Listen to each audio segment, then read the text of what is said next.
The universe, which I'm going to be calling it from now on, is kinda complicated. It's a spiritual universe, kinda bounces around a little in its story, and the world situation has to be deciphered a little bit.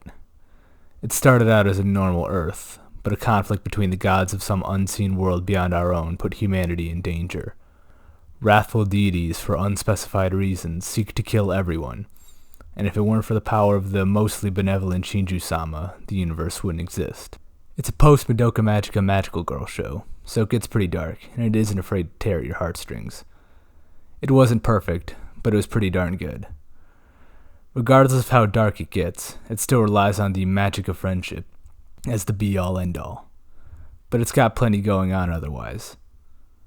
Since there's a decent amount going on in the series, my interpretations might get pretty out there.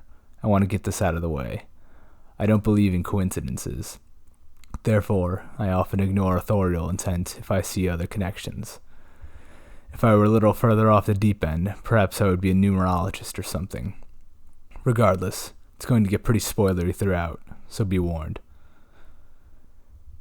Entomology bores me on most occasions, but I thought it was weird that the main tree deity of the universe shares what looks like the same term for the Japanese word for double suicide. Weird that they have such a parsimonious word for it, Shinju. This connection is the beginning of what I think of as the precarious world that the poor suckers of the universe live in. Bear with me, because it might get a little conspiracy webby, and since I already mentioned that phrase double suicide, I'm going to start at the end. Spoiler 1. The Shinju-sama is dead. Totally dead. What they held holiest of them all has bled under their knives. Who will wipe the sap? The tree deity that kept them safe got bonafist in a justified act of defying compromise in the face of Armageddon by the main characters. The Shinju needed a sacrifice from the Hero Club girls to continue to fend off the vertexes because magical girls. But the Shriners who did the communicating with the Shinju were particularly uncommunicative with this fact. So, when Yuna was chosen as the superbly chaste bride of the Shinju, which apparently means death in some regard, this was a big problem for the Hero Club. それだとみんな助かるんですか? はい。 Take note of that, and the way the Shriner proceeds to describe how everybody will be saved. 助かる。新婚することで新たな力を得て、人は神の一族となり、皆とこしえに真珠様と共に生きられるのです。ご理解いただけましたでしょうか。よくわかりません。でもとにかく全滅は。私たちもユーナ様と同じ気持ちです。新婚が成立すれば、選ばれた少女の存在は深海に移行し、俗界との接触は不可能になります。新婚した少女は死ぬということです。That's some really confusing terminology, in that when everybody else becomes a people of God, that's, in her estimation, salvation. But when she becomes one with the Shinju, that's death. A point of confusion for me.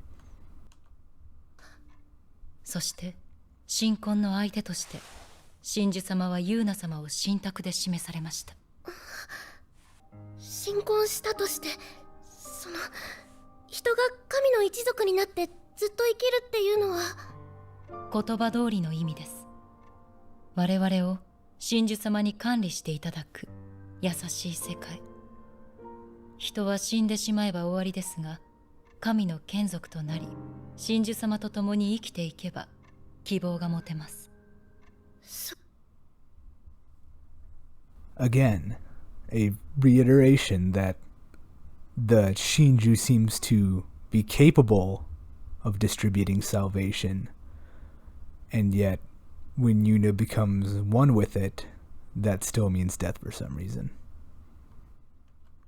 それってみんなちゃんと人間なんですか？神の膝元で確かに存在できます。信仰心の高いものから真珠様のもとへ。みんなが真珠様と共に。どうかこの世のすべての人々をお救いください。慈悲深い選択を。 I think it's fair to say from this that the Shinju does seem to share some similarities with God, but is in way over its head. It seems more like a powerful alien that, if given the sacrificial resources, can delay death. It's asking for a lot, too.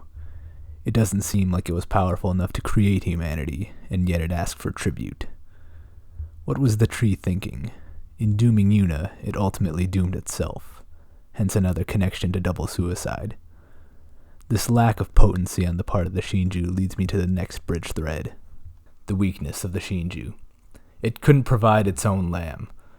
Instead, it still relied on great men, or in this case girls, like a pagan god. Instead of completing a church by making it as its bride, it needed a bride to complete itself. The Shinju was an ungodly god, leading to the next radial. In the Bible, the phrase Antichrist is occasionally used to allude to false prophets trying to lead us away from Christ. In a more specific sense, it could also be an evil eschatological figure. But in an even more general, kind of boneheaded way than the first, the word itself can be interpreted as just the opposite of Christ, and thus the next really long bridge thread. Zombies. Yep, I just went from magical girls to zombies, but don't worry, we're going to come back around. Zombies act as a great metaphor for things, but Scott Westerfeld of Uglies fame explains zombies in a more fundamental form. But really, zombies are not supposed to be metaphors. They're supposed to be friggin' zombies. They follow the zombie rules. They rise from death to eat flesh of the living. They shuffle in slow pursuit, or should anyway. And most important, they multiply exponentially. However, even the most no-nonsense definition of a zombie, it is still describing something that is essentially the opposite of Christ.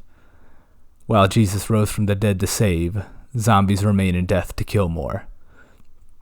While Christ retains oneness while being both God and man, zombies are an arbitrarily large number, and while we consume Christ to live, zombies consume us. So in this sense, the Shinju is ungodly in its weakness. It simply did the opposite of what God did. Whether this was from being underpowered or simply afraid was unclear in the series. Even though the Hero Club got away with some degree of happy ending, the Shinju's act still results in a type of double suicide.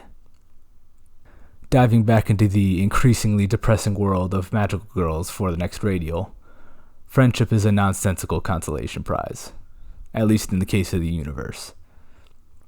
Some works have done friendship magic uniquely beyond a source of overcoming challenge, like Equestria Girls portraying it as a source of precious memories, and even as a shot across the bow of scientism in friendship games. Another example would be when it's used somewhat negatively, like when it causes recklessness in Madoka Magica. This is what Yuki Yuna as a hero lacked. This was the closing clip. A group photo of friends -1, presumably staring directly into the abyss. Their god is dead. Their small universe, not even a full Earth size at this point, is completely permeable. An exposed nerve to the hopefully dead vertexes. But here they are, to enjoy the consolation together, for there won't be one in the Shinju as anticipated. When friendship power shows emphasize the importance of friendship, even they don't go this far, and that it's literally the new meaning of life in the absence of what was destroyed. This is the ambition of Yuki Yuna as a hero. It's the second suicide, a zombie world, fueled by the virus of friendship that Madoka Magica recognized as both a blessing and a curse. Congratulations on being the second greatest dark magical girl anime of all time, and the centerpiece of this particularly gossamer conspiracy web.